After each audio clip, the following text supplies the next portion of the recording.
Félix, Madame, Messieurs, bien que c'est une nécessité pour nous parce qu'on s'est fait bien sûr obligé de vous informer à toute impartialité, Madame, Messieurs, vous qui aurez certainement l'opportunité de nous suivre. Sachez que nous sommes en direct de la Cour constitutionnelle. Pourquoi? Aujourd'hui, la nuit, on a eu à découvrir justement la dernière des arrêts de la Cour constitutionnelle. Comme on dit, inattaquable. On ne sait pas comment va se passer justement. On est privilégié et gâté. Parmi nous, nous avons Messier ou bien l'honorable Jean Goubal ou Tromeka, tout est intervention naïe à Olobanini. Est-ce que en zimi justement la décision, est-ce qu'il y aura mesure ou bien manifestation pour contrecarrer justement la décision là? Quant à moi, je vous laisse suivre les différentes interventions de l'honorable. La Cour constitutionnelle ainsi que le FCC sont en train de se moquer de vous, du Congo, de nous.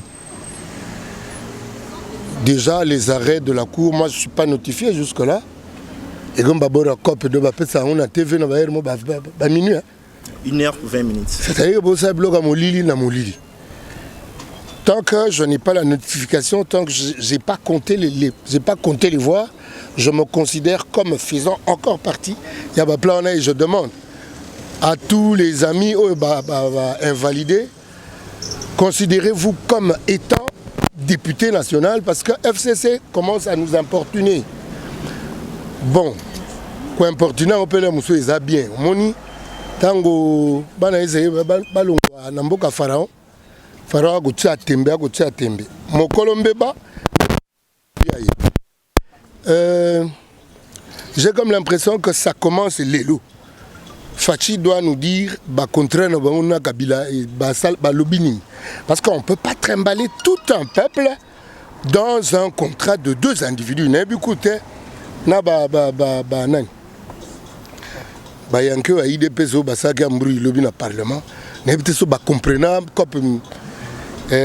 Fachi Aliana Joseph. On ne peut pas nous prendre en otage.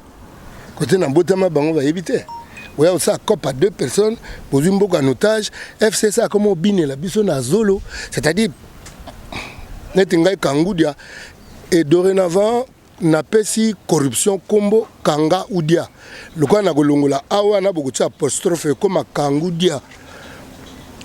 Dorénavant, Banakini, Boye Bagato Pessi, corruption combo Kanga Oudia. Moi, je ne vais pas s'embotter à l'Ikasu Naba Nani. Roulage, Balobani Kanga Oudia. Alors, on va poser question. Ouais, justement, d'après ma mesure, on a couloir, vous serez justement qui disait que vous serez trouvé qui n'a deux listes. Il y a un qui est fiancé, pourquoi pas invalidation? La liste, tout ce que vous avez la dynamique de l'opposition.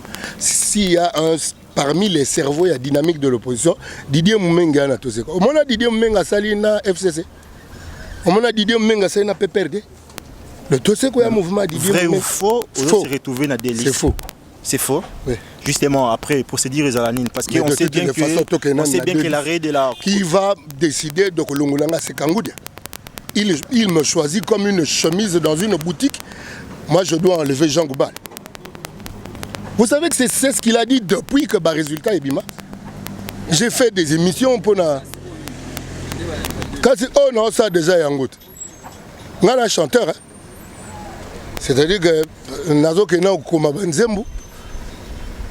Bino pe faute na mino bo mais c'est un trop na Banzembu qui a talak. On vous sensibilise, c'est la pensée qui doit faire la première révolution, c'est la pensée. Alors par rapport à Ninga Bazou, parce que Bango Nangote. Bango Bamayon Fort Yawap Yakoteni. Un petit pays le quoi Rwanda au Beta, parce que Bamayon Fort Bak et Beta Rwanda. C'est le Rwanda qui nous dirige. C'est-à-dire peut-être que va invalider les bisons à Rwanda. Tant que vous ne comprendrez pas que FCC va jouer jeu à Rwanda, c'est-à-dire, comment on va bien la haute trahison. Les gens qui vendent leur pays à un autre pays, ces gens-là jouent le jeu de la haute trahison. C'est-à-dire que haute trahison, ils ont peine nango, une peine capitale. Normalement, FCC Mobimba. Parce qu'il y a une peine, parce qu'il y a une sanction, il y a peuple.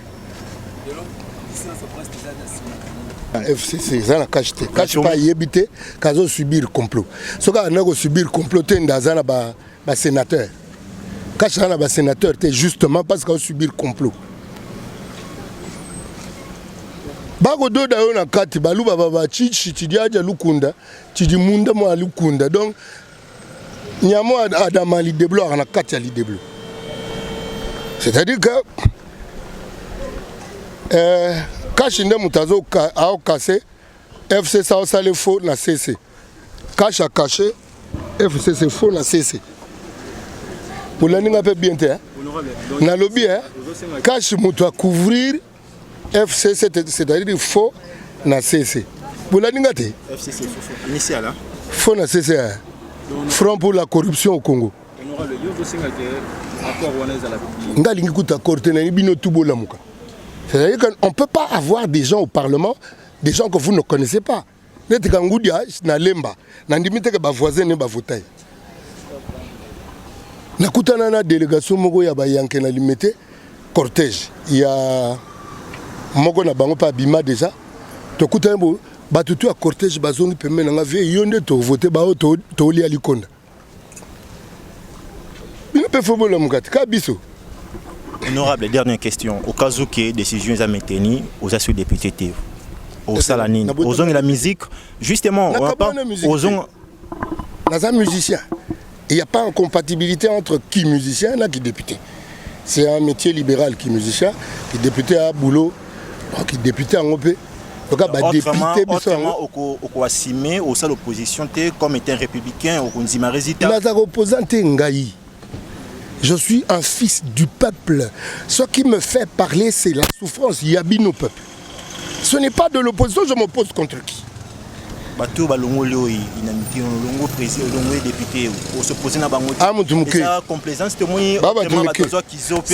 Il est question de conscience. C'est vous qui ne vous réveillez pas. Mais comment justement vous faites entendre na bateau qui bazo imposer injustice morale donc yozobo qui au sein de l'opposition ça donne 10 000 résultats autrement peut bazo lo baké aux ana bango des mèches na cessé on petit maire na zoka 11 000 francs congolais na souka moi opposez-vous 11 000 francs congolais na souka sanza maman nanga veuve ya fonctionnaire azo on a délestage kozala na complot na FCC c'est craché sur ma mère est-ce que tu comprends? Moi j'aime ma mère, j'aime des inconnus couteaux. Tu me vois moi ressembler à FCC? Parce que quand on a Honorable Loba qui a engagé contre la corruption. Mais tout ça bandango. L'Assemblée nationale. Ba méthode ni en place pour. La presse doit nous aider à sélectionner les émissions. Il n'y a pas de sélection, il y a des émissions la presse. La presse nous fout des trucs qui nous embrouillent. La musique n'a bino boté la biso ya batala. Ça évolue et peut évolution na nini. Ba prière na bino bosaka ya cop. Ba pasteur na bino belé bolexana ba chaîne na bino ba pasteur ya cop. Moto komela mutu wana zalaka ne moi mingi otire ben information na bon yo sanga na bimele prophète. Ba politicien na bino ba mo soana na TV on dirait ba musicien. Sankara kuta mo benga mo batte école na ye. Le professeur Kaman a dit ceci. L'imbécilisation collective du Congolais par la presse, la religion, la politique et surtout la musique. Moi, faisant partie du clan des musiciens, je sais ce que je dis. Okay, merci honorable. Les bonnes choses ne disent jamais, madame, messieurs. Je crois que vous avez apprécié ces différentes interventions au Yoboyoki par honorable Jean Goubal parce que tous considéré jusque-là comme honorable. La position est-ce que accepter la décision à arrêt à cour constitutionnel Boyoki a payé des détails. Quant à moi, je vous dis restez toujours branchés sur votre site Congo Flash TV. Pourquoi pas? Merci pour la chance, opportunité, pour Big up, on se retrouve justement prochainement.